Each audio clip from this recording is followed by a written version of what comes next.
Joining us in the studio is Angela. Angela, hello to you. Hi, SJ. Angela, we got a message in from our listener Yes. from Italy. Shiri says, Ciao bella Angela, buongiorno. Buongiorno. So, was that good? Was that don't know. better? Was that a better, what is it, Italian than my Spanish and my other languages I butcher all the time? I think so. Ciao bella Angela, Ciao, Bella. buongiorno. Buongiorno. I don't know. I have an Italian friend, but she never speaks Italian in front of me, so Tuscany. No? I have no idea. It didn't sound right. Maybe it is. Tenuta Saskaya. Is that why? Yes, it's the name of a wine. I don't know any Italian. I'm sorry. I would love to go to Italy, though. Grazie. Grazie. Buongiorno.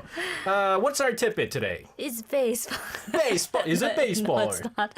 I know you like baseball. I do. And it's definitely one of Korea's biggest sports. Mm-hmm. But do you know another sport that is really huge in South Korea? I feel like it's not going to be soccer. That's too obvious. Yes. It's either one of the two. It's going to be basketball or volleyball. You narrowed it down. Okay. Take your pick. I'm gonna go with the underdog. I've always been telling everyone, our listeners out there, go check it out. Volleyball. It is volleyball. I'm a big fan. I played volleyball. You know, I played know, volleyball. I know, that's volleyball why. is great, guys. It's real fun. I was hoping you were going to make a lot of comments on it today. Very nice. Yes, but it's not just any volleyball that's really gaining traction in Korea. It's women's volleyball. Korean women's volleyball is very fun if you like Yes. defensive volleyball. Exactly. I liked it. But why are we talking? Wait, hold on. Talk about this. Men's volleyball, that's also popular too. But Yes. why specific women's volleyball all of a Well, sudden? it's always been popular, as you mentioned, but lately it's gone complete. Women's volleyball has gone completely mainstream thanks to one very important name and one very popular show. Do you know? Oh, yeah. Kim Young-kyung came out. She Yes. came out with a new show, right? Yes, it's called 신인 감독 Kim Young-kyung, the greatest name in Korean women's volleyball, now redefining the sport all over again with the show. It's called The Wonder Coach in English. I had a chance to interview Kim Young-kyung back in 2014, Wow. right before the When- Asian Games in Incheon. When she was really like... Yeah. And so I had a chance to interview. She was so, like, you know, Girl Crush. Yes. She was so cool. She is really cool. And she kept on making fun of me. Oh, she did? Why? Yeah. For what? Because I had to speak English and Korean Yeah. at the same time. And then she was like, your Korean is bad compared to your English. That sounds like you, Young-kyung. It does sound like me.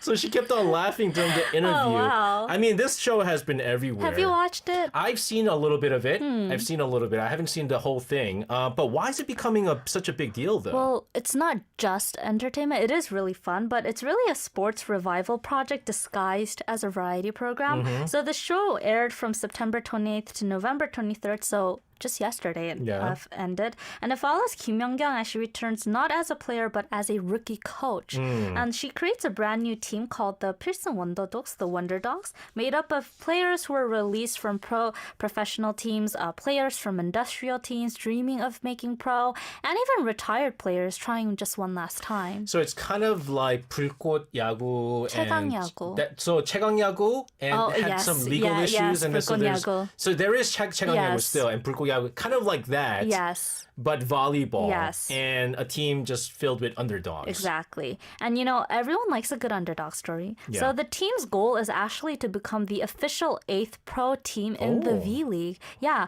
but there's a catch. Every loss is a threat of disbandment, and until they find an official owner, they have to prove their worth through victory alone. Oh. So it's really a high-stakes variety program. That's actually a higher stakes than the baseball It is, shows. it is. It's intense. It is, and that's actually why so many people were obsessed with it. It's a mix of real sports tension and the emotional storytelling of a drama, and ratings proved it. And due to popularity, they even added an extra episode. That's why it ended yesterday. Oh, okay. So I'm sure this is not just volleyball fans that are Yeah, watching not it. at all. I actually learned about it because my dad was watching it. Okay. He's not a volleyball fan as far as I know, but the audience is really broad, especially viewers in their 20s and 30s are really into it. Very nice. People say, I didn't know women's volleyball was this fun because like the show gives you the behind the scenes details that you never see in real matches, like the tactical talk, the micro decisions, the pressure, the emotions. Like even someone who doesn't know volleyball can get into it. And every player's story feels like a sports animation, kind of. The fall, the comeback, the fight. It has drama. And also, one of the players, setter Lee Na-yeon, was even picked up by a professional team thanks to her performance on the show. So it's really changing lives of the players. Yeah, it's really like 불꽃야구 or 최강야구, as some of these players do get drafted later on by pro teams. So really, I mean, this is a variety show that literally changed a player's career. Yes, and that's why the show is really meaningful. It tackles the real-life problems that Kim Young-kyung has been pointing out for years. Korea has no second division league, so if you're released from a team, that's just the end of a career. There's no system, there's no safety net, and the Wonder Coach is basically a push for structural change at sports, which is why the show is really different. Yeah, I mean, most Koreans obviously know her, and actually, Kim Young-kyung is well known throughout the world too, because at one point she was the best. Yes, she was. Best player in the world. And she also played in Turkey. In Turkey for Fenerbahce. Yes, exactly. She was actually the best player on Fenerbahce. But yeah, let's talk about Kim Young-kyung. Well, for anyone who's new to her, she's the queen of women's volleyball in South Korea and in the world. Born in 1988, she debuted in Korea in 2005 and, dominated the Korean Volleyball League. Then became the first Korean player to lead teams to championships across Japan, China, and Europe. And she also really drew a lot of Koreans to start watching women's volleyball. You have to understand that even with the Olympic team, the national team, the women's team is never a strong team. But Kim Young-kyung really carried this team. And so, I mean, we're looking at major achievements from her. Yes. So it's an astonishing list. She was the Olympic MVP at the London Olympics. They didn't even win. Yeah, they didn't That's even how win. crazy it is. Yes. For her to win the London Olympics MVP. Yes, that was in 2012. She has multiple championships across 3 continents. She has played for over 17 years on the national team. That is wild. She has global scoring records, and she is the face of Korean volleyball for almost 2 decades. I think that says it all. Yeah, and also it does help that she was the tallest volleyball player in Korea for a while. Yeah, she was one of the tallest outside hitters Korea has ever seen. In fact, she grew from 142 centimeters in 4th grade to 193 centimeters by adulthood. Yeah. I mean, I want to see her beside you. No, those side by side. She scrunches down. I actually have a photo. Oh, really? So we took a picture together, Wow. and she just kind of like goes down. You weren't sitting. No, I was standing up straight, and she's kind of like leaning forward, hunching, and like trying to take a picture together. Just for you. And yeah, even after multiple knee surgeries, she stayed at world-class level. And this year, after a final championship win, she announced her retirement from playing, and now she's an advisor and a hit variety show coach. Yeah, usually when you're 192 centimeters tall, your position is middle blocker or middle hitter. Yeah. But she plays outside, which is the main offensive position, which if you look at it, men players are 192 and playing middle blocker. Yeah. And maybe sometimes outside. So she's using, I mean, the height was a huge advantage. Yes. You're a professional in volleyball. I mean, I didn't go pro, but I did play 2 years in college. I think you'll like this show. I would. And I did really enjoy watching women's volleyball, too. It's very defensive. You like defensive volleyball? Yeah, I've watched a few times. Korean women's volleyball, it's real fun. It's really fun. We're going to continue to talk about Kim Young-kyung in this latest show and how popular women's volleyball has become. But wow, this is actually one of my favorite songs these days. This is Blackpink singing Jump. Yeah. By the way, that song, big shout out to our producer. You know, he manually cut out all the bad words. Really? Yes. Thank you. I remember we were recording one day and we were like playing this and I was like, Pini, I was like, there's too much bad words. She was like, 잠깐만. It took like 5 minutes. She cut out all the bad words. Not for today. No. We played it before. He manually wow. cut out all the naughty words out there. So kudos to him. Kudos to him. We've been talking about volleyball being in a show that was launched with Kim Young-kyung as not as a player, but as a coach. Yes. And it's a major hit right now in Korea. But let's talk about domestic volleyball. Kovo How popular is it now? It's really bigger than ever. Yeah. Even after Kim Young-kyung's retirement, the Women's League hit its highest ever average viewership in round one this season, a 1.27%, beating previous all-time records. Some individual matches exceeded 1.7%, and that is actually really major for cable sports in South Korea. Even stadium attendance is higher for women's games than men's, and volleyball has viewership ratings comparable to basketball here in Korea. Wow. Yeah, so that that shows how big it is. So I used to have a buddy of mine who played for Samsung Blue Fangs back in the days, Gavin Schmidt, and so he gave me tickets all the time. And the best thing about it is if you buy tickets for the men's team, so women's game is always first and then the men's game. And they play in the same stadium back to back. Yeah. You could actually catch a little bit of the women's game towards the end and then watch the men's game. So it was pretty good. But why is women's volleyball so popular though? Well, three major reasons. First, talent and global performance.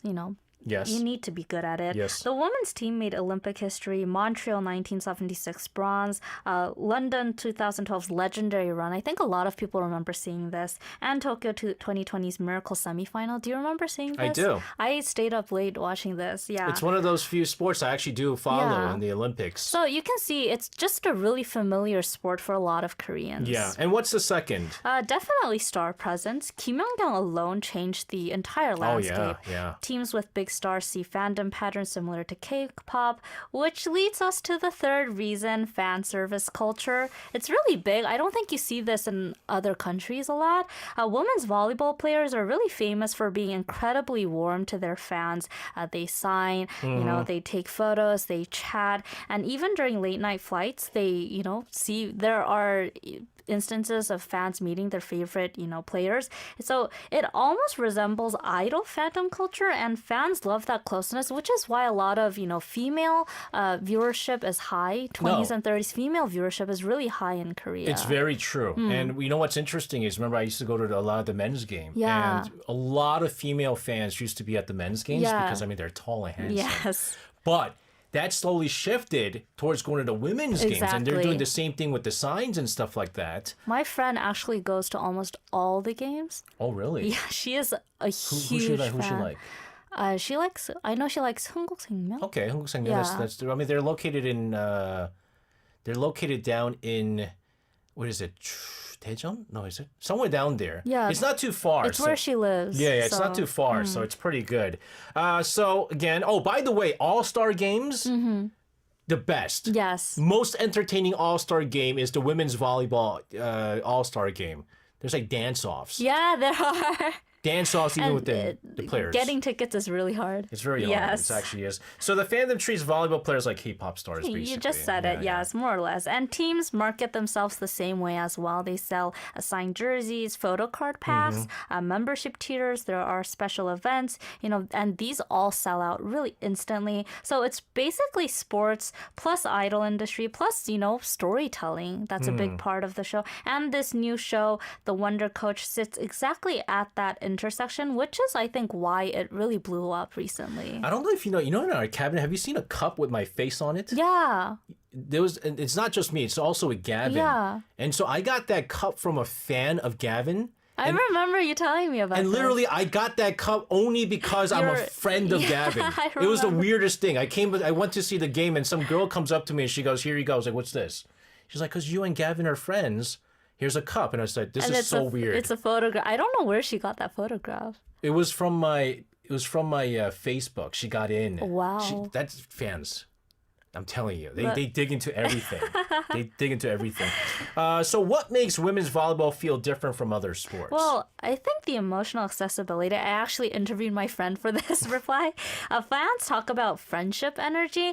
Players feel like strong older sisters, relatable younger teammates or inspiring role models. And, recent sports variety trends push this even further, which is why I think, a lot of people really invest in it. No, definitely. So what is the shift in how sports content works in Korea then? So sports variety moved from comedy-centered shows to experience-centered storytelling. Older shows focused on laughs, but newer ones focus on the behind-the-scenes moments like training, tactics, player psychology. So people don't just want to see wins, they want to see the journey as well. It gives them a sense of companionship. And we saw that blow up in sports entertainment with, you mentioned it, a clean sweep, 최강 야구, 골 때리는 그녀들, kick a goal, and now 신인 감독 김연경, the Wonder Coach. And do you watch any of these regularly? The funny thing is I've not watched any of the baseball ones. Really? Yeah.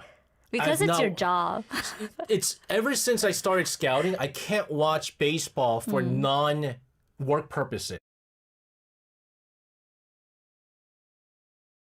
It's a weird thing. What I found really interesting is a clean sweep and the Wonder Coach has a lot of female fans. It does. Yeah, and 골 때리는 그녀들 kick a goal has a lot of 아저씨 fans. I mean, because they like soccer, Yeah, and so they're watching, But you can see, sports is really just really spreading through these variety programs. Yeah, I think and that's volleyball. really cool. I think volleyball definitely so should be in there. But again, this also helps grow the real sports too. In fact, yes. Yeah. After 최강 야구, real baseball attendance rose, and now people are packing women's volleyball stadiums even more. Some fans even say they started paying attention because of the show and then fell in love with the sport itself. Yeah, and our producer watches 뭉쳐야 찬다? Is it 산다 or is it 찬다? 뭉쳐야 찬다. 찬다, right? That's the soccer one. Yeah, I think so. Football one with, what is it? Is it 안정환? Anjongwon is one of the coaches, I believe. Again, another one that doesn't watch. He would watch it. So a lot of variety sports programs. There's golf.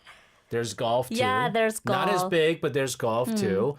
But what's so fascinating is that so many young people like volleyball. Yeah, and the thing is, 17's Pusungan is on the show because he's a really famous avid volleyball fan. Oh, is he really? Yeah, so you can see, 20s and 30s fans drive a huge portion of the new popularity. And volleyball right now has it all. It has the thrilling games, the heartwarming stories, the stars, the K-pop style fandoms. It's really on its way to becoming really big as baseball. I've been meaning to go to a volleyball game because Anyang actually does have a women's volleyball team. Oh, what? Yeah. Which team? They are the red. Oh my goodness, I forgot what the team name was. They do have a volleyball team, but I haven't gone in a really, really long time. But speaking of which. Tickets, are the games expensive? No, actually, it's not. No, they're not expensive. They're very affordable. Very affordable. So what's next for women's volleyball? Oh, well, the show, The Wonder Coach, actually revealed something big for the sports itself as well. That Korea needs a structural reform that nurtures talent instead of letting it disappear, as Kim Young-kyung herself said. And, the show is actually changing things. So I think that's why this show is really, just really important and, just leaves an impression. That's right. The Red Sparks. There you go. The Red Sparks. The Anyang Red Sparks. But I'll be honest with you. If I was a billionaire, I would buy this team. Really? Yes. Wow. Call it the Anyang SJs. Okay. The Super Jumpers.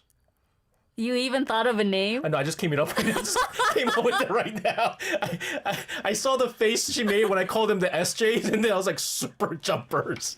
I was lost for words for a moment, and then you said Super Jumpers. I was like, okay. No, only because I think it would be, marketing-wise, it's already done a great job. Yes. For them to be the 8th team, yes. That'll be historic, right? Yeah, and you'll have to see the show for yourself to know if they made it to the 8th team.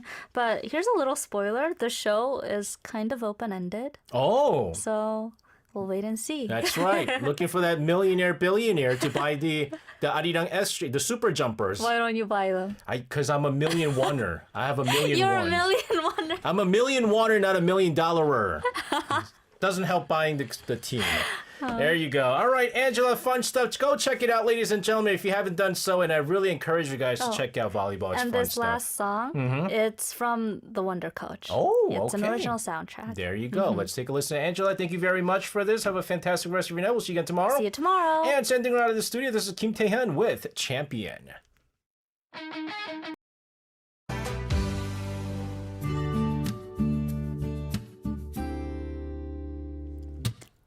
coffee break. Today's tidbit.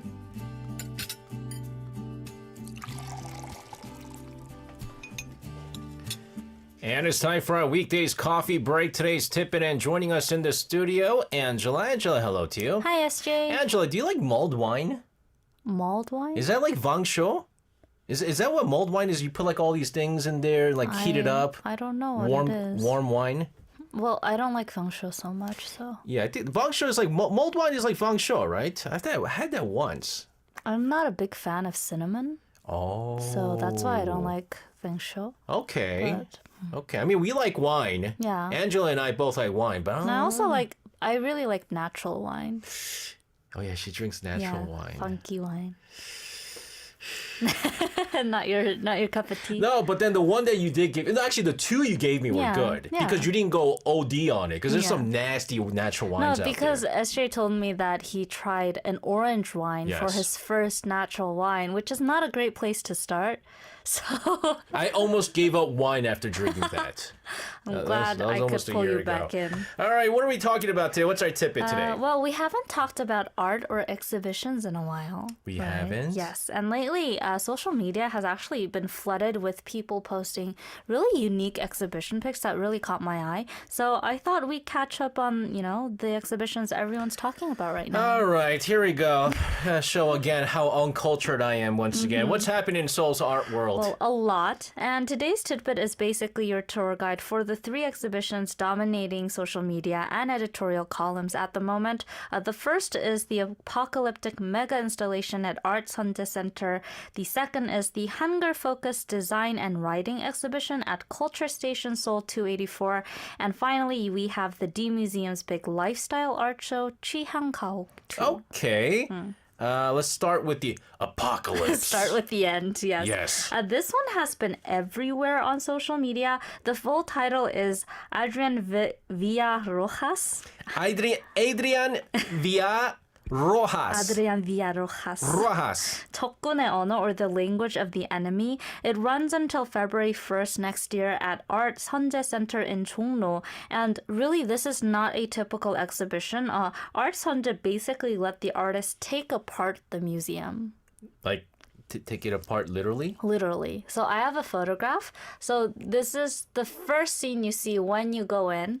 And the entrance is blocked with a mound of dirt. The white gallery walls have been removed, so the concrete skeleton of the building is exposed. The air conditioning and humidity control systems were intentionally turned off. And the whole building from basement to third floor has been turned into what feels like a post-human, post-apocalypse ecosystem. So the photograph I'm showing everyone is an auditorium, but the auditorium seats are covered in white sheets. So like everything is closed down, it's dusty, and basically you're starting with an end. Everything is closed off.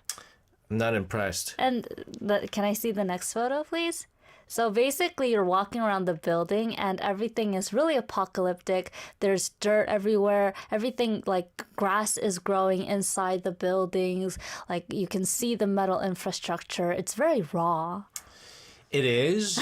It's better than the first picture that we saw.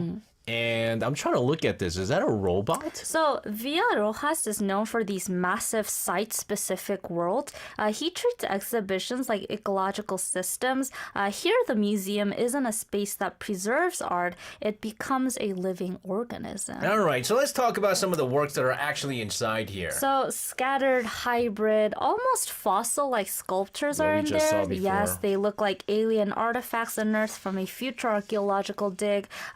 Another really cool thing is this photograph of the walls. They're stripped, but you can see that there's writing on the walls, but you can't read them because they have decayed. Hey, wait, that's Korean. It is. Language no longer matters in this post-apocalyptic world. Why is Mr. Rojas writing in Korean? Like, because it's in Korea. Uh-oh. Yeah, but you can't read it because, the language is decaying. It is. Yeah. And they're made from, these artifacts are made from layers of metal, concrete, plastic, soil, tree bark, even car parts. Here's another photograph of that. another photograph of these parts you can see. All of them were first generated in something he calls a time engine. So you can see this also is part of the exhibition. It's basically on dirt. You can see car parts. Really weird. It's I see a washing machine. It's a washing machine. And it's like something growing metallic. It's like a weird robot alien sitting on top of a washing machine. Yes. But the weirdest part of all this is why are there watermelons? They're watermelons. They're just growing because humans have left them there. So... Isn't this cool? So this time engine, he created a digital simulation tool that mixes artificial intelligence, video game engines, environmental data, geological patterns, and hypothetical futures.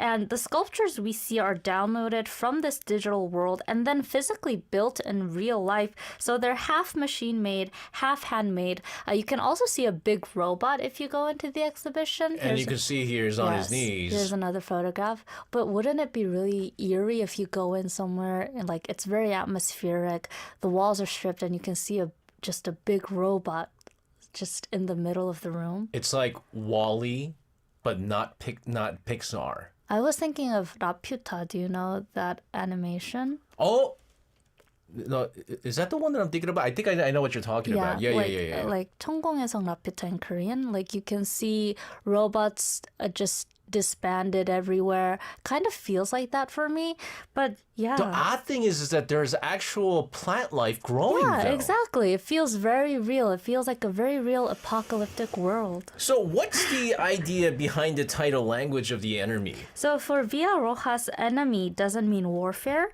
It means the other.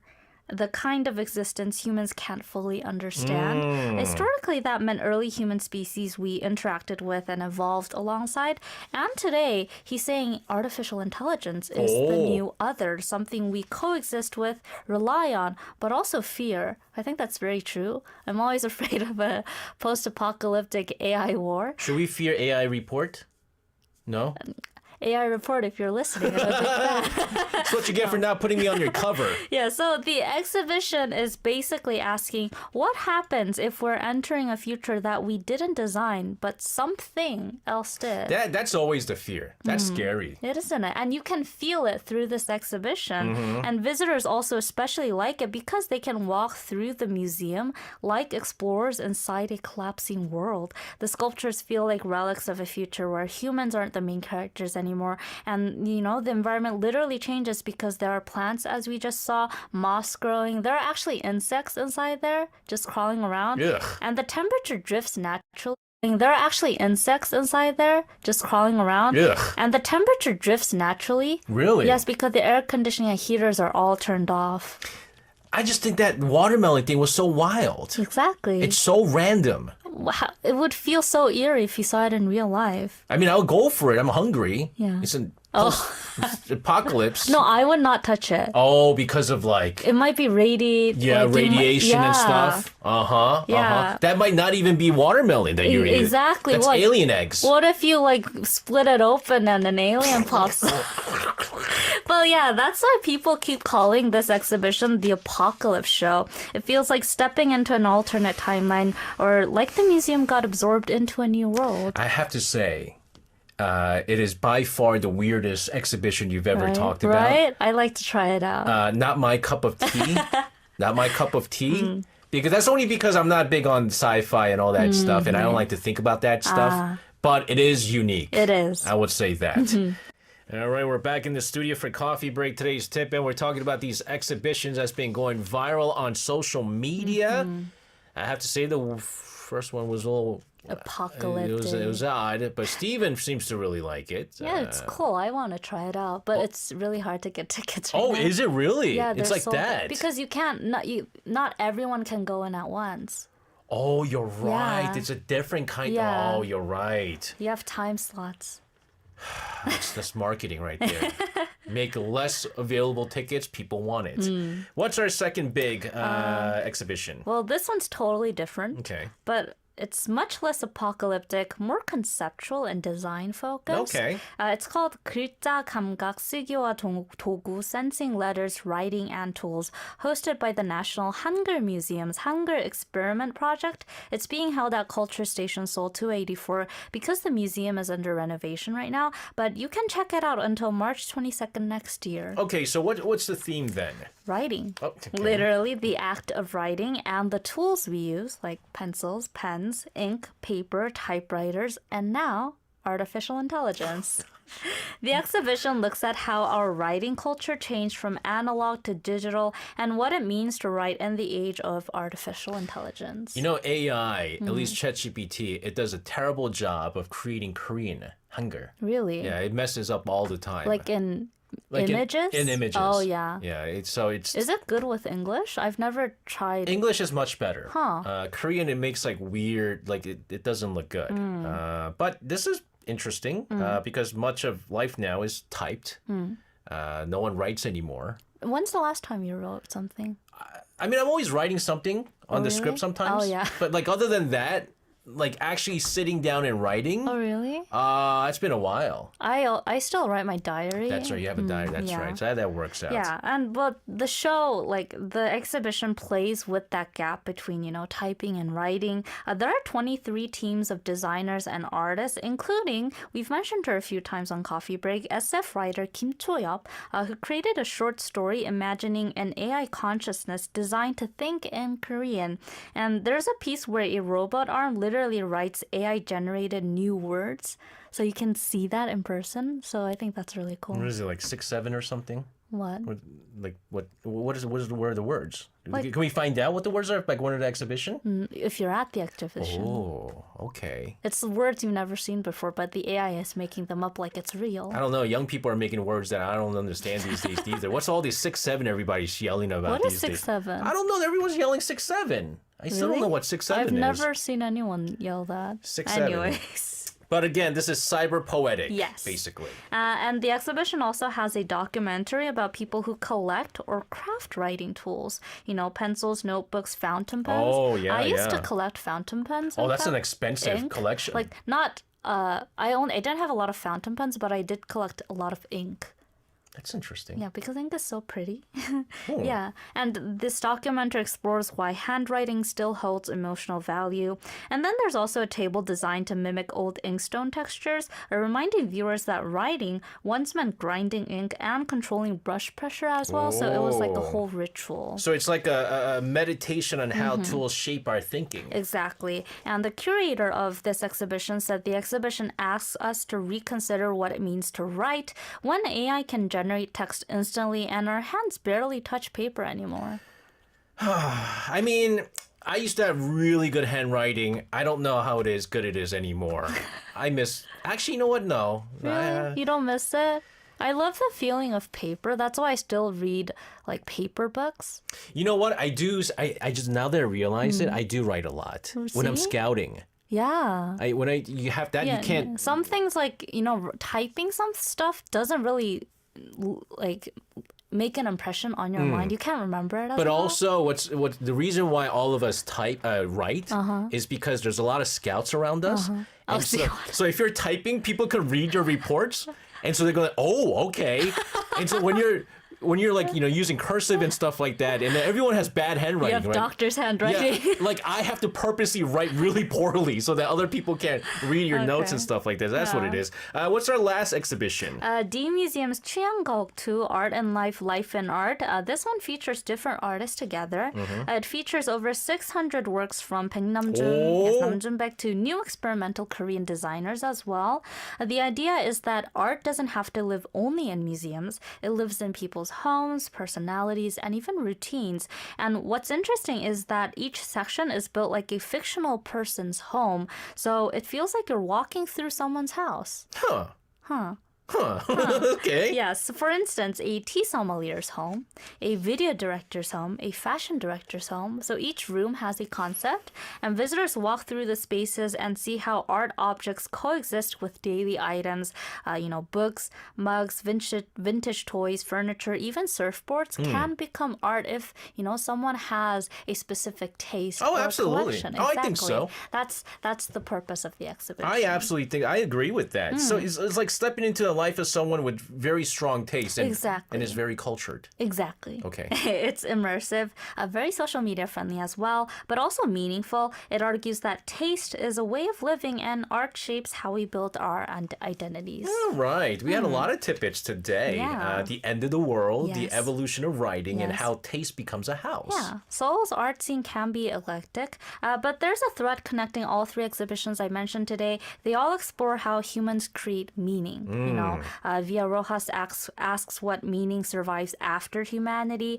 글자 감각 asks how meaning is created when AI writes with us, and 취향곡 asks how meaning becomes part of our everyday spaces. All right, there you have it, Angela. Fantastic stuff. If you guys have a chance, go check it out.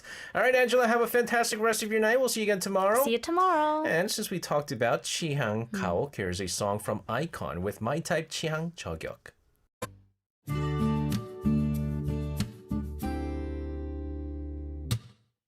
Coffee break. Today's tidbit.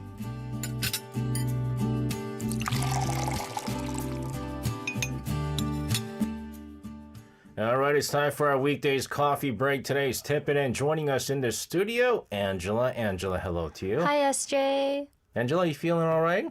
I am feeling a little better. I had a lot of sleep yesterday, so... Because I know you were a bit under the weather. I was a bit under the weather. I still am, to be honest, but I've been taking pills and sleeping a lot, so... Yeah, so our team's been a little bit lucky. I know our producer was like a little bit under the weather, like for like a week. Yeah, but for me, it was...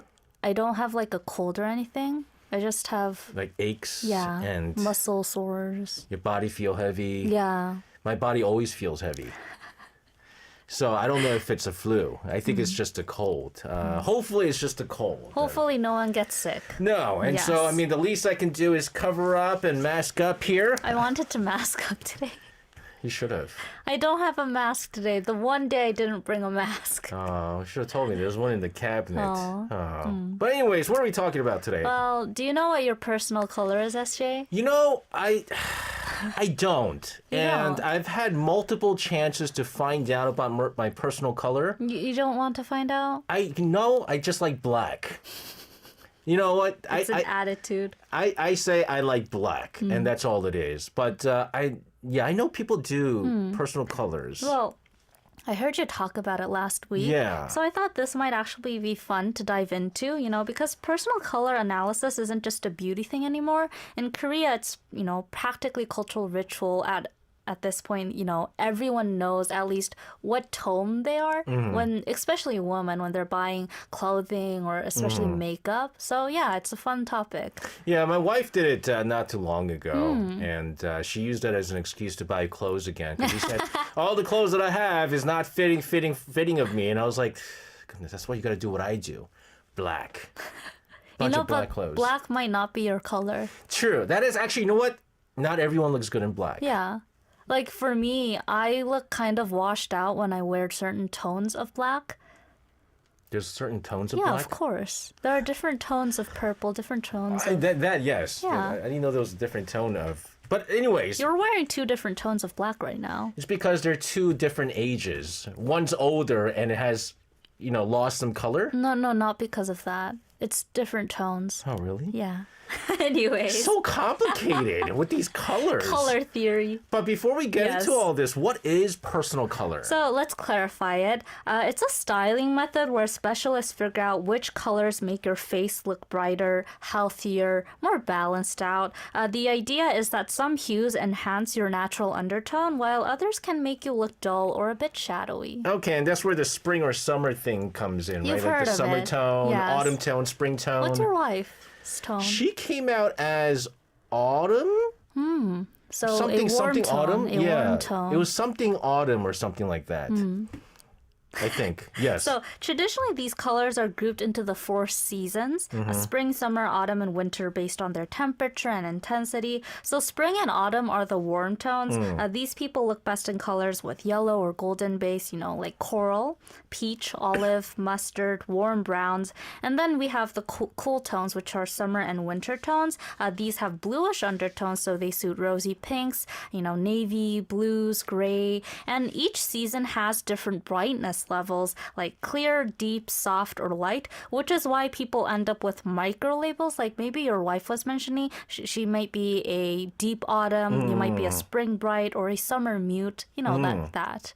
Yes, she definitely said something, and I was like, what in the world are you talking about here? But the more and more I see this, I might be cool tones. I don't know if it's summer or winter. Do you look better in blue? So the weird thing is I don't look good in blue if I just wear a blue shirt, but if I wear a blue suit, it looks good. A navy one? Navy and blue. I have both a navy and a blue. What kind of blue? Like a turquoise blue? No, like blue. Do you look good in yellow? No. Brown? Yes. Oat? Beige? Yes, kind of, yes. Then you might be a warm tone. I might be both cool and hot, warm. I don't know what it is. Okay, but it sounds complicated, but the idea itself is simple. Some colors bring out your natural glow, some don't. It's not about choosing your favorite color. It's about seeing which colors visually harmonize with you. And me, luckily, my favorite color happens to be Purple? my tone. Yes. Yes. So I am a summer mute. Is that a summer mute? Yes, this is a summer color, and it's also muted. It's not a bright purple. Like pastel-ish? Yes, okay. exactly. Oh, that's what it means. Okay. Yes. So, I feel like everyone now knows their tone except for me.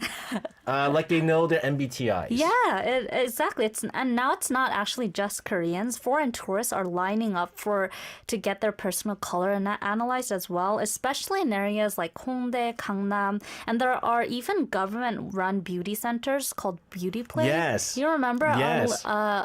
Who talked about that? Someone talked about that. Our guest came out. There you go. Yes. And personal color diagnostics have become a must-try K-beauty experience these days. And in fact, Nyan said, I did the personal color analysis when I went to Korea. I did it in Seongsu. You would do it in Seongsu. Yes. That would be a lot of those places. And speaking of which, she didn't have to fly across the world, but she did fly over to be told whether you're a spring or a summer or a fall or a winter and all that stuff. The reason people fly to Korea is because of the price. In the US or Europe, color analysis can cost a fortune. In Korea, because there are so many studios and because K-beauty is such a competitive industry, it's way more accessible. So tourists say it's half the price, sometimes even less. Yes. Yes, and second, the celebrity effect, of course. K-pop idols like Blackpink's Jisoo, Red Velvet Sergi, and even actor Robert Pattinson got a personal color analysis while promoting his movie in Seoul. So really, it's a K-beauty thing all the celebrities are even doing. So random. It is. It's very random, but also very on brand for Korea. Yes. And because these celebrities openly talk about their tone, fans want to copy their glow-ups. It's part beauty, part identity, especially with social media, that before and after, people can see they look better. And so now they want to try it out themselves. Yeah, so I didn't really do the personal color thing, but I teach at an MC academy. And so I used to always wear black suits because I like black, right? And it was black suit with white shirt and then whatever tie. And then the person who does the personal color, she goes, you actually don't look good in black. That was what I was thinking. I was like, really? She's like, I think you're mistaking yourself. Yeah. I think you keep wearing black because you keep saying it makes you slim and stuff like that, but it actually doesn't look good on you. It doesn't. And so she told me, go more towards navy or bluish color. Exactly. And then so I bought, a navy and a blue suit. Honey. Oh, it's so much better. Yeah, exactly. It looks nice. I look like I'm alive. And just because you don't suit black doesn't mean you can't wear black. It just means you can style it in ways that might suit you better. So I got a lot of weird staring eyes during a funeral when I wore. I'm just kidding. I'm just kidding. Yes. Anyways. Anyways, Yes. so how does this actually work, though? I've seen, again, people sitting around with the towel Yes, with different exactly. colors and stuff like that, and then they just go like, oh, does it look good? Does it not look good? That's how it works, right? That's exactly how it works. It's called color draping. It's based on color theory, looking at undertone, contrast, brightness. The stylist checks what hues make your skin look healthier, more vibrant, less shadowy or washed out, and ideally the right colors make your face pop even without makeup. And so, like, these categories, though, like, where did it start, though? It actually started in the West. The concept dates back to Carol Jackson's 1973 book, Color Me Beautiful. But Korea didn't just adopt the system, they made it actually more complex because most Koreans have similar natural hair and eye colors. They started using the Korean standard color system, which has more undertones and subcategories, and that's how we ended up with tons of micro seasons like the summer mute, the spring bright, the winter deep, and so on. Yes. Seyoung says, Arirang makeup team told me that I'm summer cool. Before that, I had no idea what mine was. But it is trial and error. You can get to know even without getting it analyzed. You know, like, just remember what people tell you. Some Yes. people might tell you, you look really good today, and, you know, just look at what you wore. No, but then again, I mean, you really don't have to pay a lot of money to do all Yeah. that stuff, right? And then nowadays with like, But, like, if you just want the professional experience, you yeah, can. and I don't think it's like, it's a waste of money. I think, if you're, depending on your job, it's Exactly. very helpful, right? Anyways, we'll continue to talk about personal color analysis. But first, let's take another short song break. This is CIX with Color. About personal color analysis. And again, although I haven't done it sitting down, but I found out which suits I should wear and in events and stuff like that. It's helped me quite a bit. But again, it's so popular here in Korea, and I feel like people treat these tones like, again, we talked about MBTIs, Yes. but before that we had like zodiac and stuff, right? Exactly. Yeah. Yes, you're not wrong. In the United States, it became trendy again, especially in the 2020s, almost like astrology, like you mentioned, and it becomes part of how people describe themselves. I don't think it's a bad thing. It's just, you get to know more about yourself, and it's part of understanding yourself, finding out what looks good on you. And again, I mean, depending on your occupation, like even if you work in a company, depending on the company, it's really important, like how you present yourself. Exactly. And so that's why it's not just like young people who are doing this. There are people who... A lot of older people do it as well. Older people, office workers, they all go through this, right? Yeah, and in Korea, as you mentioned, it's really big. It affects makeup choices, clothing colors. You can even get perfume recommendations based on your personal color. Some studios match scents with color palettes. So, like, maybe you're a summer mute. Maybe pastels look good on you. They might recommend light florals for you. So it's about finding your image and, finding your best self. Smells too. Yeah. That's wild. Isn't that fun? I mean, I have multiple colognes. It's just I have ones that I like and what people say they like. And so it doesn't necessarily match me. Yeah, it doesn't, but it doesn't all, you don't have to follow this. No. It's just a guideline. Right. And at the end of the day, it's just another way people explore their identity. In a world full of micro trends and, endless options, it helps the simple question, what looks good on me? So let me ask you, Angela, why did this trend blow up here more than everyone else where it didn't actually start here? Well, Korea has the perfect ecosystem. Sure. K-beauty is massive. Sure. It's now the world's second largest beauty exporter after France. That's wild. Did you know that? And that means tourists already come here for skincare, makeup, hair treatments, medical spas. So personal color just naturally became part of the journey. And you said tourists are really spending big on this? Yes, huge. According to the Seoul Tourism Organization, spending by individual foreign tourists on beauty and wellness services jumped tenfold since the pandemic, from 13,000 won in 2019 to 154,000 won in 2024. A lot of that is actually personal color studios, and places in Hongdae say they get more than 1,000 foreign clients a month during peak seasons. So some even hire multilingual staff just to handle the demand. I mean, that's a whole industry. Yeah, and it's really a booming one. And it's part of why Korea's image abroad is tied so strongly to beauty and self-care culture. But again, there are critics, as we see in our chat. who say it's not scientific. Yeah, even Korean experts admit it's not a precise science. It's not. Yeah, it's based on perception, not measurement. And, different stylists may diagnose the same person differently depending on their own taste. And if you rely too much on your season, it can get restrictive. So people worry about wearing colors they love because they think they're not allowed. But it's really not about that. It's about knowing what you can feel more confident in. It's true. No, it's very true because, again, with those blues and the navies, it helped me a lot. When I know that people are complimenting the way that I look. And that doesn't mean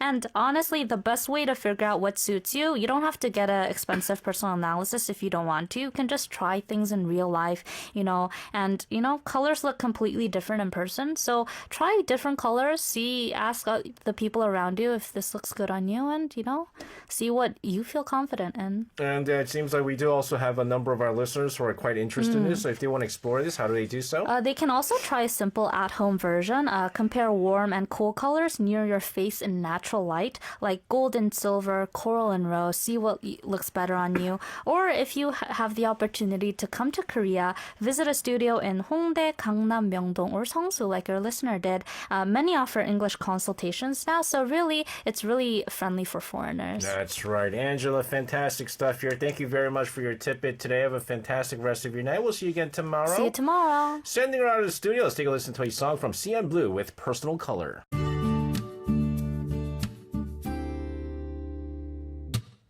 Coffee break. Today's tidbit.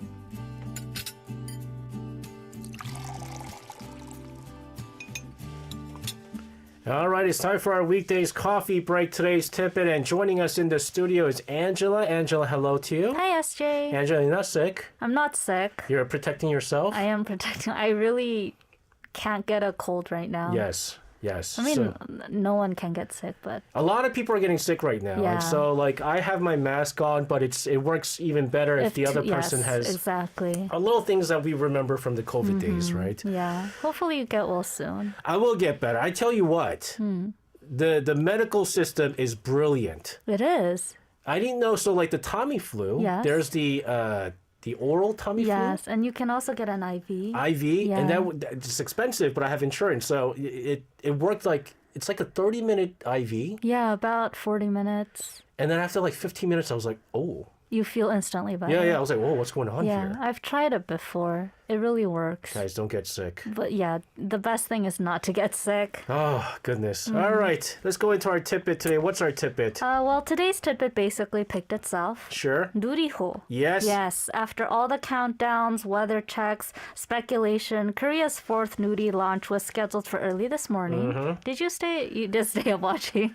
No, I didn't. I was well asleep and trying not to faint and stuff like that. No, but I did hear about this, and there was a lot of talks about even whether or not there was going to be a launch. Yeah, right? That's why a lot of people were looking forward to it, but it lifted off right on time at 1:13 a.m. to be exact. According to the Korea Aerospace Administration, the fourth Nuri rocket not only launched but successfully delivered all 13 satellites into their target 600-kilometer orbit. The main satellite even made its first contact with the ground station at Korea's King Sejong base in Antarctica at 1:55 a.m., confirming that its solar panels had deployed and systems were stable. So everything checked out. Pretty much, which is why this moment is a great chance to talk about something bigger. Korea satellites. Yeah, what we've set into space, why we send them, and how that all connects to Nuriho that was launched just this morning. So even though it was really early in the morning yesterday or late at night, however you want to describe it, I know a lot of people stayed up last night to check whether it launched or not. Yeah, I saw a bunch of my friends actually, waiting. That's crazy. I know our producer actually watched it. Yeah, he goes to sleep late though. Oh, yeah. But, He's a night owl. Yeah, but it makes sense because this wasn't just any launch. It was actually Nuri's first ever nighttime launch, timed specifically for the main satellite on board, the next generation mid-size satellite 3, which needs to observe auroras and space weather. Ooh. Yeah, so those missions require darkness and a specific orbit alignment, which is why the window was exactly around 12:50 p.m. to 12:50 a.m. to 1:15 a.m. And so they got off at 1:13 a.m., Yeah, which falls into that range, barely goes into that range. Very narrowly. You mentioned how a lot was loaded onto this rocket? Yes, 13 satellites, the most we've ever sent up at once. One main satellite and 12 CubeSats. Some are for Earth observation, some for space science, and one is even doing protein crystallization and microgravity to study a new drug development. So that's something you literally can't do on Earth because gravity gets in the way. So this is all next level science. So this is the fourth time the Nurio was launched. Yes. Now, Nurio is not just sending test objects anymore. It's carrying real missions. Yeah, it sounds like a sci-fi novel to me. Yeah. And, that's why this fourth launch matters because Korea isn't just proving we can build a rocket. We're proving we can use that rocket for meaningful scientific, even commercial missions. And this all sits on top of a very, very long history of Korean satellites. Would you ever go on a space trip? Maybe 30 years later. Not now. No, It's just not ready yet, right? Yeah. I don't think I'll ever go. Why not? It scares me enough to get on the plane. All right. I forgot. Getting on the rocket's next level. But I do want to try zero G. Oh, that they can. Yeah, you can do that even on Earth right now, but don't you think it'd be cool? It would be cool. Yeah. That I could do. I just don't want to go to space. So when was Korea's first satellite launched? Well, it was all the way back in 1992. Do you know what it was called? Yes. Because you read the script. I just saw the script right now, but I didn't know before this. Yes, it's 우리 별 1호, Wow. meaning our star. Yes. It was tiny, built with help from the United Kingdom and launched on a European rocket, but it really changed everything for Korea. Only 47 years after independence, Korea suddenly had a satellite orbiting Earth, which is, amazing. And 우리 별 1호 ran for more than 10 years, double its planned lifespan, and it really kicked off the satellite program for South Korea. That carried into 우리 별 2호, Yes. 2, and 3, Yes, 3호, right? yes, a lot came afterwards. And those eventually led to bigger and more advanced ones like the Arirang Earth Observation Satellite. I remember that. Oh, you do?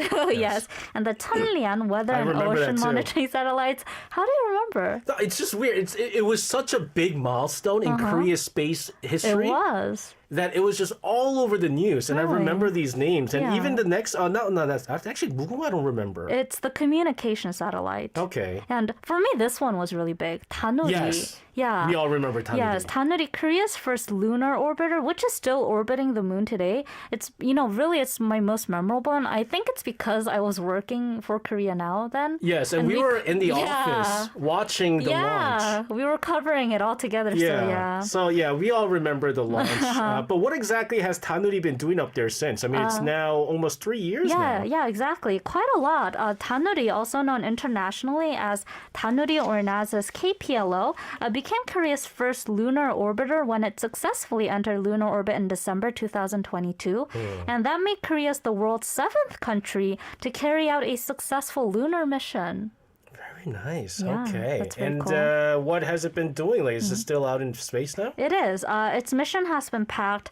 It's been mapping the moon in high resolution, surveying potential landing sites, studying magnetic anomalies, and just this year, on its 3rd anniversary, as you mentioned, the Korea Aerospace Administration announced that Tanuri completed the world's 4th ever full lunar map in visible light and is continuing extended missions through 2027, so for 2 more years.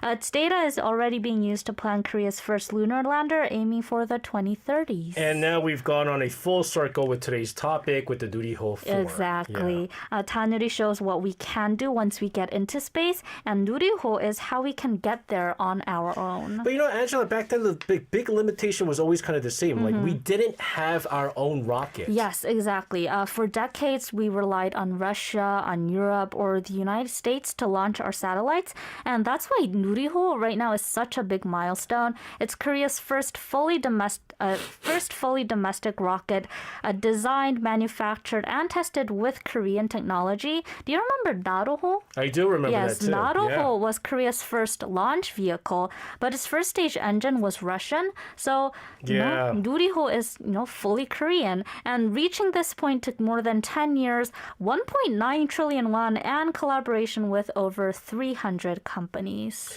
Oh, man. Really hearing all this puts last night's, or I should say early this morning, the launch into quite a perspective. It does, because, it's not just one launch. It's the continuation of 30 years of building our own space identity.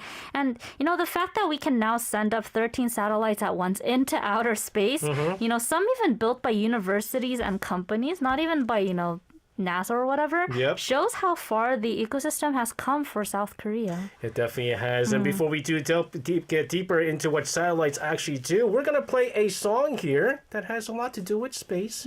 Hopefully we'll see this too. Extraordinary Heroes with Walking to the Moon. Satellites, actually, a lot of them become space trash. They just, drift through space. But Nuru was actually different because for the first time ever regarding satellites, they're actually coming back to Earth. They have fuel left. So they're actually going to come back to the Earth's atmosphere, and during that trip, it's going to actually dissolve and not become, space trash and just, harm the environment. That's good. Yeah, so this is really new also. I'm telling you right now, they're improving every single time with this. It's so astonishing how fast science really develops. Yeah, no, it really has. So, again, we also had a good chance to talk about what satellites actually do for Korea too, right? You're right, because when people think of satellites, they picture, giant metal boxes floating around, but they're basically the backbone of modern life. Do you know what satellites do? Yes. Well, it depends on which satellite. Like what? If you have a weather satellite, which shows you all the stuff. There's also satellite that tells you locations. There's satellites for military uses. Yes, Spy satellites, reconnaissance satellites. Yes, they let us track storms, predict typhoons, manage crops, study oceans. This one was really cool. Communicate across long, the studying ocean part. And then they let us also communicate across long distances, guide airplanes, and even support banking systems and GPS. Oh, I did not know that. So Arirang, the satellite I mentioned earlier, gives us high-resolution images of the Korean peninsula, huge for national security and disaster response. Cheolleon tracks weather patterns and ocean changes, including fine dust and red tides. And then we have scientific satellites like Naro 과학 위성, Naro Science Satellite, which carried out experiments after the old Naro rocket launched it.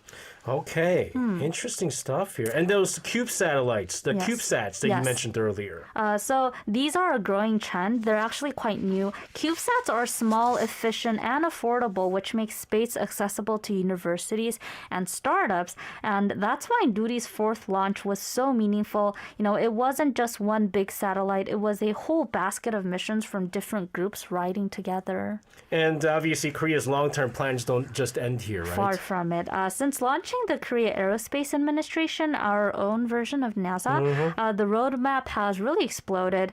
We have more Nuri launches planned through 2027. We also have new lunar missions in the 2030s, which seems like very far away, but... Not really. Oh my God, that's so scary. 5 years?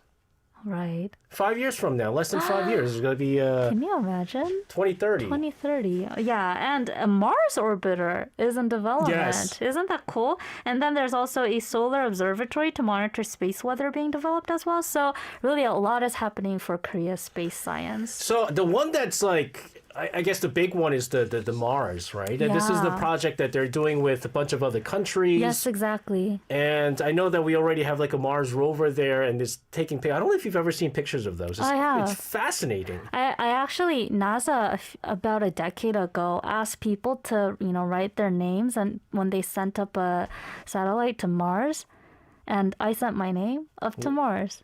What does that do? It's just sending my name out to outer So your name space. is there? Yeah, my name is on Mars. It's on Mars? It's on Mars. Isn't that cool?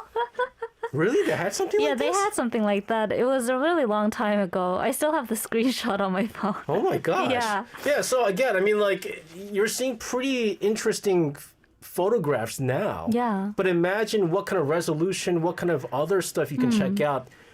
Fast forward into the 2030s, which doesn't, I mean, seems like a long time away, but it's really not. Yeah, it really isn't. And, Korea also has a lot of pending projects as well. Okay. We also have a project to bring 우리별 1호, the first satellite, actually back home.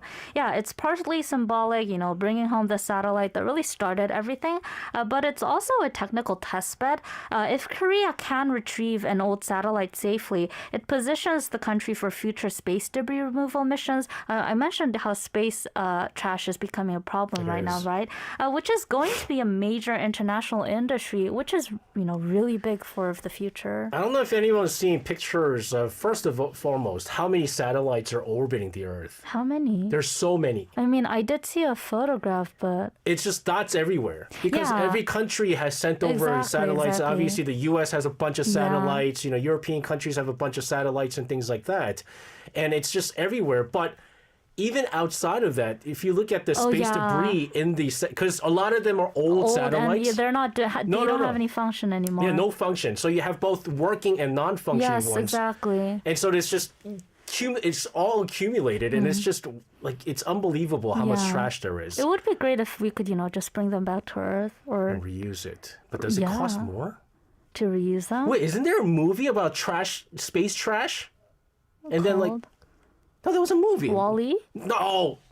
A couple of years ago, it was about like I think there was like an occupation. Oh, with Kim Tae-ri. Yes. Junior. Yes. I can't remember the name. I like that their job was like trash debris. There was a workers, movie right? like that. It was on the OTT site. I know some of you guys know what it is. not Wegain. No, not that. Yes.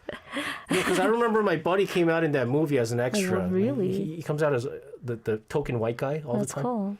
Comes out as the token white guy all the No, time. when you mentioned how there are so many satellites in outer space, it just reminded me when we look up to the sky in the cities and we see something that looks like a star. It's a satellite. It's always a satellite. That's crazy. Yeah. I was like, oh my goodness, the sky must be really clear today because I see you a can star. see so many stars. I thought it was stars, right? Yeah. And they're like, that's not a star. Yeah, and when you see stars in Seoul, you can see so many stars. They're not stars. They're all satellites, which is shows kind you of crazy. Which shows you how many satellites are there. Yeah. Over there. Oh, 승리호. There you go. 승리호. 승리호. That was the movie. That was Yes. the movie. Check it out. But again, going through all this, we were just talking about how in the beginning we weren't able to produce our own rockets. We Yeah. had to get a lot of the technology from other countries. And now we're looking at a real full circle Yes, Korea went from borrowing foreign markets to orbiting the moon and now planning Mars missions. So this all happened within one generation, which is really crazy fast. No, it is. Yeah, and But you have to understand that also South Korea, even though they had the technology to do so, it's that they needed the U.S.'s permission Oh yeah. to use ballistic missile technology. Yes, right. Right, because of like North Korea and all that Yeah. stuff. Like we couldn't use ballistic missile technology, and so once the U.S. gave us the okay, we're like, all right, here we go. Yeah. Which then North Korea was basically saying, oh Why not me? no, they're basically going like, Oh, yeah. you guys are probably saying you guys are sending satellites, but that's spy satellites. You guys have spy satellites, so but you're going to use that technology to better their missiles, was what they're saying. But that's also what we're saying about North Korea. For a person who says they're not interested in sci-fi, you're really interested in all this. I am not interested in sci-fi, but I think there is a lot of interesting stuff in space, a lot of mysteries in space. Which is why a lot of people like sci-fi. Like, are we alone? I think we're not alone. Do you I don't think we're alone? not. I don't think we're alone. Yeah, I definitely think there are aliens out in space. It's way too far that they can't contact us, and maybe they have contacted us. There's actually a novel, a sci-fi novel regarding that called Project Hail Mary. I really recommend it. It's really fun. A movie is also coming out of it. I think there is a solar system somewhere out there where it's close enough to a certain planet, has life, and they probably don't look like us, but it's out there. Please read or watch that book or movie. Yes. Project Hail Mary. I will do that. Yes, but all of this, we're talking about it because, it just makes us realize how much last night's launch was so meaningful. Every launch strengthens our reliability as a space nation, expands what South Korea can do scientifically, and really opens new doors for industry and exploration. So I'm really looking forward to what the country has next for us. Future. The future is wide open. Angela, thank you very much for this. Have a fantastic rest of your night. We'll see you again tomorrow. See you tomorrow. Sending her out of the studio, we'll take a listen to a song from 이달의 소녀 or Luna with Satellite 위성.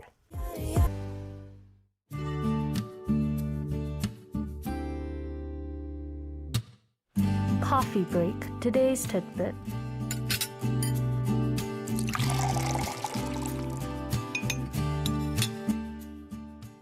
And back joining us in the studio for the latest in Coffee Break. Today's tidbit is Angela. Angela, hello to you. Hi, Sherry. And as Sherry from Italy says, buongiorno. Angela, buon weekend. It's not morning. It's not, but it might be morning there. Oh, okay.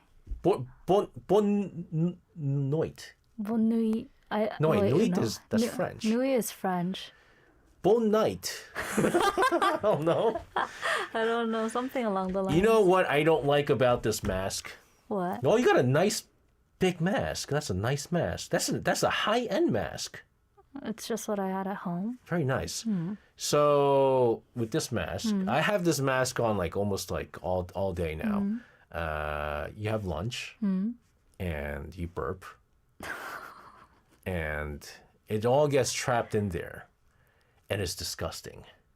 The fact that you talked about it is more disgusting. I had to, change mask. Bring no, I can't change it every time I burp. Do you burp that much? Yes. I did 5 seconds before you came in, and it's Oh my god, this conversation is not going the way I thought it would. It's getting so disgusting for some reason. What's our tip in today, Angela? It's not something so disgusting. What would you do if you got lost in a foreign country? Use my phone and ask people the directions. You wouldn't panic. What happened? Did you burp? No, my hair got caught. My hair got No, stuck. I've never been. Oh no, actually, I have been lost once. But I just asked around, and it does help that I speak English, and it happens to be. Yeah, that definitely helps. Yeah, Right? except when I went to Japan. Japan, English doesn't work in Japan. No, it doesn't. It was actually the one country I felt like I was illiterate. Yeah. Yeah. I was very lost in Japan. You didn't panic though. No, I didn't. I looked for a police officer. Oh, you went. Yeah. And he knew some English. And instead of giving me directions, he he took me there. So it was really nice. Well, Seoul has something better than police officers helping lost, tourists. Okay. And today's topic is about those people who make sure visitors don't have to panic. They're known as the Red Angels. Oh. They're the 움직이는 관광 안내사 or mobile tourist guides in bright red hats and jackets, roaming Seoul's busiest spots to help anyone who needs directions, translations, or even just reassurance. Have you ever seen these people? I have seen them. You have? If you go to a lot of the touristy areas, Yeah. you see them all the time. Where did you see the Red Angels? Myeongdong. Yes, exactly. That is actually a great place. I actually saw them around Gwanghwamun. Okay, that too. I prepared a photograph of them. That's how they look. Very nice. Very easy to spot. Yes. And usually they have something around their neck. If you look closely, it says mobile tourist guides. Yeah, so you can just go up to them and ask what you need. Oh man, she's decked out in pens and stuff. Exactly. Just in case you need pens, just about everything, and then Yes. the eye at the end for information. Yeah, I mean you can't miss it, right? There you go. They are Mobile tourist information Yes. tour interpreter. They are literally dressed in bright red. You cannot miss them. No, you can't. Yes. Okay. So tell us what do they do? To give you a real life example, earlier this month on a perfect autumn afternoon, a tourist from Singapore was wandering around Gwanghwamun with their her friends trying to find a Tarangi bike station, and she almost decided to take a taxi, but then she spotted a red angel, and she asked for help, and he explained the route, highlighted on a map, and told her she could walk there easily. Can you imagine? Save their money. Yes, Save their money. exactly. And that's kind of the magic of these guides. They provide human help in a city where, tourism is exploding again. And you know what? Tourism numbers are really exploding, Yes, right? completely. Seoul is on track to beat its all-time tourism record this year. From January to September, 11 million foreign tourists visited Seoul, and Korea overall is expected to surpass the previous national record of 17.5 million visitors from 2019. And September alone this year just saw more than 1.7 million inbound visitors, which was the highest ever. And to remind you, this is just Seoul.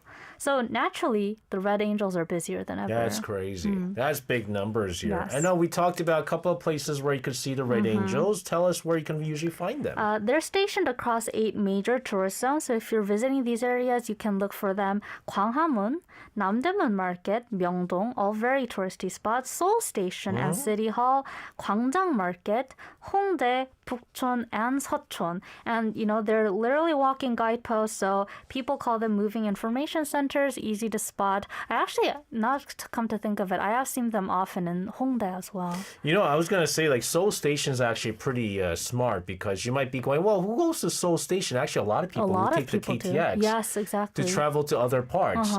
And the fact that Incheongongang connects with That's right. You're right. Yeah, a lot of people take that. International Airport. A lot of people stop at Seoul Station and get off there. Yeah. Yeah. So you see a lot of foreigners at Seoul Station. Yeah, because finding the bus. The airport bus, it's hard. It's difficult, right? So you have the train that goes directly to Seoul Station, the central part of Seoul. You're gonna go there. So this is really smart, and they speak a lot of languages. Yes, that's one of their strengths. To become a Red Angel, you need either a tourism interpreter license or official test scores in English, Japanese, or Chinese, or you must have lived abroad for 4 years or more in the region whose language you're guiding. So these are all people who speak foreign languages very well, and because visitor demographics are diversifying, some guides also speak Indonesian, Russian, or Spanish, or any other language you can think of. So they're like the multilingual human GPS units. Multilingual. Yes, but with warmth. Yes. A lot of apps these days, they do translations, but they're not really correct, and they feel a bit, you're not sure whether you can actually trust it, whether you can get your point across to a human, right? And that part matters, and these people help with that. One guide even said he enjoys helping because apps like, Google Maps don't always reflect Seoul's most recent store openings or, even the alley layout. So he said in those cases, humans are better than artificial intelligence, and I agree. That's right. And especially in Seoul, where, the city changes every 10 minutes, it does. they say. Stores pop up, they disappear. And, on the other hand, and besides this, some tourists simply prefer face-to-face communication. Not every country is, fast-paced and technological as South Korea is. For instance, a 55-year-old tourist from Japan says she'd rather talk to a person because she isn't used to online searching. Which is very valid. And she added that human interaction feels comforting. True. I get that too. Yeah, and many tourists agree as well. Last year alone, more than 1 million visitors interacted with the Red Angels. And that number is expected to stay above 1 million annually as tourism keeps on recovering and increasing. I feel like I've seen them for some quite time now. Yes. This is not something new. When did this first start? It began in 2009, so it's been a while. Okay. In Myeongdong, back then Seoul realized that static information booths weren't enough. They needed guides who could move with the flow of tourists. And, the idea took off, and now Red Angels have become one of Seoul's unofficial mascots, really. That's crazy because the first time I seen the Red Angels was 2010 in Myeongdong. Really? And okay, so do you go to Myeongdong that often? No, so back in 2010, I was a street reporter interviewing foreigners, and the best place to go is Myeongdong to find foreigners. So I was always at Myeongdong in 2010. But oddly enough, there was one time one of the tourists had got lost or was looking for something. I was talking to the Red Angel. And mind you, this program was a little bit early in the year, so she was also confused. didn't really know what he was trying to say. But I think English wasn't her language. Oh, I see. So I helped. And so You were a red angel. I was a yellow angel. I was not wearing red, but I'm yellow. So, yellow angel, and I helped out. Yes. So it makes sense. It's Myeongdong. Yes, and now they are a lot more professional. They speak multiple languages, almost always English. Yeah, so definitely. So it's so much better now. Yeah. Oh, Japanese tourists even have nicknames for them? Yeah, isn't that cute? Tourists love them. So Japanese tourists call them Akai Boshi no Hito, which means the people in red hats. It's just kind of cute. Tourists take photos with them. They give thumbs up, and they treat them almost like part of their Seoul experience. So they're not just functional. I mean, they're part of the cultural landscape now. Exactly. And beyond navigation or translations, they sometimes help in more personal ways. One guide shared a story about a mother who couldn't find a nursing room and was panicking. Another guide once helped locate a missing elderly visitor, and they've assisted in emergencies like performing CPR or calling 119. So yes, they are very helpful. So they really are red angels. Yes, the name fits perfectly. My goodness. All right, we'll continue to talk about the red angels here, but first, here is N Flying with Ask. Fire to the lines in between, on top of the river, and they set fire. Wow. We're talking about Angela's craving tacos right now. Yeah, I've been craving tacos for over a week now. It's now I'm starting to think what I'm going to have for dinner today.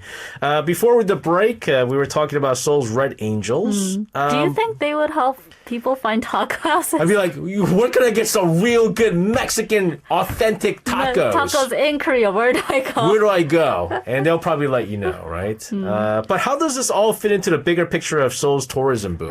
Well, Seoul is having a tourism renaissance, and the Red Angels, I think the most important thing is that they're helping it, keeping it human. Okay, let's break that down. Okay, first the numbers. Korea as a whole crossed 14 million visitors from January to September, a 16% increase from last year and more than we had before COVID. China, Japan, Taiwan, the United States, and the Philippines make up the top 5 inbound markets. And for Seoul specifically, places like Myeongdo, Gyeongbokgung, Gwangjang Market are really getting crowded again.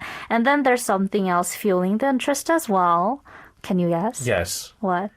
Da-da-da-da-da golden. Yes. Da-da-da-da-da golden. K-pop. Yes. This year, K-pop Demon Hunters is the extra push, the global success. It's driving interest in Seoul landmarks featured in the show, actually, like Bukchon, Naksangon, Naksan Park, Namsan Tower, Seoul Olympic Stadium. And, the whole K-pop meets traditional Korea vibes. These are all getting a real push in tourism. I don't know if you saw, but what is it? Huntrix sang at the Thanksgiving parade. So here comes more tourists now. That's a good thing. It's a good thing. For us, it's a good thing. I know some of the European countries are like getaway tourists, but we welcome tourists. Yes. Of course, the museum numbers, we talked about this too. Museum numbers have been skyrocketing. Yes, we talked about it. The National Museum of Korea saw attendance double. Their online merch shop, which we also discussed on today's tidbit, jumped from 60,000 to 260,000 daily visitors.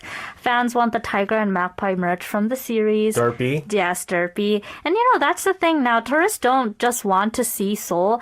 They want to be able to experience it the way K-culture shows it, as I've mentioned numerous times, and the Red Angels are really helping out with that. Yeah, definitely. So, and people are coming for vibes, not just the sights. Yes, which means Red Angels are even more important, especially because many tourists rely on internet spaces that don't overlap much with Korea's. Chinese, Russian, Arabic, and Latin American travelers have their own digital environments, right? And, Korean trends spread in Korean language spaces. So, there might be a little bit of a gap there. Yeah, so unless someone actually guides them, they won't know about the hidden gems. Right. So Seoul's most famous attractions, Gwanghwamun, Bukchon, Namsan, and Hongdae, can be covered in one visit, but the real charm is in neighborhoods like Seongsu, Yeongdongpo's Mulle, which is really a rising spot these days, Seocheon, or, the indie galleries around Seoul Forest Park. Those are less visible to tourists because of language barriers and fragmented internet ecosystems, but a lot of tourists should visit there. It's really a great spot to visit. And, once they go, they really enjoy it. And also, if you just got sick and tired of Seoul, Bumgae. Bumgae Station area. And you would be the yellow angel will be available. You'd be the yellow angel of Pomge. Yes, the yellow angel of Pomge will be guiding you to all the hot Wear spots. Wear a yellow raincoat. No, I'm yellow myself. It's good enough, right? Yellow actually, like it you can see them quicker than red, I guess. Brighter. Really? Yellow's brighter. Actually, red is pretty bright. I think red stands out more. Yellow actually, goes with the background a bit. Yeah, and then my face too, so it doesn't. So that's where the Red Angels bridge the gap. Yes, they make the city feel understandable and approachable. So besides helping tourists, though, do Red Angels help the bigger tourism strategy too? Definitely. As tourism rebounds, Seoul wants not just new visitors, but repeat visitors, right? Sure. More people who return 2, 3, even 4 times. Have you ever visited a spot over and over again? Oh, yeah, absolutely. Not like a tourist spot. I mean... A foreign spot. Gwangjang Market? No, in another country. In another country. Yeah. Oh, my goodness. I mean, I went to each country once. But is there a country you would like to return to? Yes, there is. Me too. There is. I'd really like to return to Portugal. Oh, man, I've never been to Portugal. I mean, I want to go to Japan again because there's other cities that I like to travel to. Yeah, but last year, the thing is, Korea's revisit rate among Americans was only 42%. Yeah. And for Germans and the French, around 30%. So to improve that, Korea's tourism board is planning collaborations with influencers in each region and pushing events tied to, of course, K-pop Demon Hunters, like social media contests where winners get flight tickets or traditional not-themed gifts that are featured in the film. So that's really, I think a big push. Yeah, I mean, they were doing a lot of projects. I work with Visit Korea? Yeah. And, they work with the Ministry of Sports, Tourism and Culture and also with the Incheon International Airport. They've been doing all these programs. And programs to help people revisit Korea. I think that's the big thing, that's right? That's a thing, And even I remember, this was many, many years ago when, Infinite Challenge, Muandojan. Yeah. They did a tourism special where they said the biggest problem is foreigners are visiting Korea, but they're not coming back. But these numbers have actually improved. These are improved numbers. So we're still working on this. We want to, because things like, what is it, what's a country that everyone revisits all the time, like Japan, yes, Thailand. Very tourist friendly. Yeah, those kind of places, right? So this is what we're trying to make Korea to be. Exactly. And in order to do that, but I think it's really happening. It is. Yeah, I know a lot of people are revisiting Seoul. Definitely so, and they're all saying they couldn't fit in all the things that they wanted to experience in just one visit. So I want to ask you this though: any standout tourism highlights so far this year? Yes, the Ministry of Culture and Tourism actually announced the winners of 2025 Korea Tourism Stars just this week. So if you want to check places outside of Seoul, maybe you can consult this list. Okay. This year's top destinations include, we've talked about this place, Hwanghae-Damgil. Oh, in Gyeongju. Yes, it was the tourism destination of the year. Okay. Daegu Sayuwon was an up-and-coming destination. I've never visited this place, so maybe I should also try it out. Jeju-do Island's Pyeongdo was chosen as an eco-friendly destination. Chuncheon's Kimyujong Rail Bike was chosen as a barrier-free tourism destination, and Haman Nakwanori won the local cultural content winner. Personally, it's one of those bucket list regional festivals that I would love to experience someday. Have you ever seen photos of these? No. Okay, so this is a fire flower festival. I prepared photographs of it. It is Holy beautiful. cow, what is that? It is beautiful. So this is a traditional Korean event. And Haman is really famous for doing recreations of it. My dad lives in Haman. How come I didn't know about this? You should go with him. He never told me this. So it's a traditional performance at Mujinjeong Pavilion where embers fall like glowing rain. And it even drew 1,300 foreign tourists this fall from Japan and Taiwan. I even have a video. It's more beautiful if you see it in moving lights. Oh, no, I'm sure. Even the pictures, the photographs itself is beautiful. But here it is. We're going to show the video. So you can see the embers falling. It's gotta be golden. Exactly. Gotta be golden. And you can see people moving around in the boats, and they set fire to the lines in between on top of really just falling into the river. That is beautiful. Yes. Man, I'm going to have a speaking with my dad today. Well, I never knew about this. Yeah, so I really want to visit here. A lot of foreigners are also visiting here because it's been featured in a lot of dramas. Akki, the Revenant, a lot of Korean, traditional dramas. Jeez. So yeah, a lot. Oh, it's gonna be golden. Gonna be golden. It is really beautiful, right? Oh my goodness. And also add Bumge to the top destination, guys. If you ever guys come to Anyang, Bumge. Yeah, so if you visit Seoul, find the Red Angels if you ever need help. If you want to visit outside of Seoul, maybe try Haman. Yes, oh no, it's Yes. beautiful. My dad speaks a little English, so maybe he could help out. Yeah. Angela, this was Yes. fantastic stuff here. And really finished off on a Friday on a beautiful Yes. scenery there. I definitely have to check that out. Have a wonderful weekend, Angela. We'll see you again on Monday. See you on Monday. And sending her out of this studio, let's take a listen to The Rose with Red.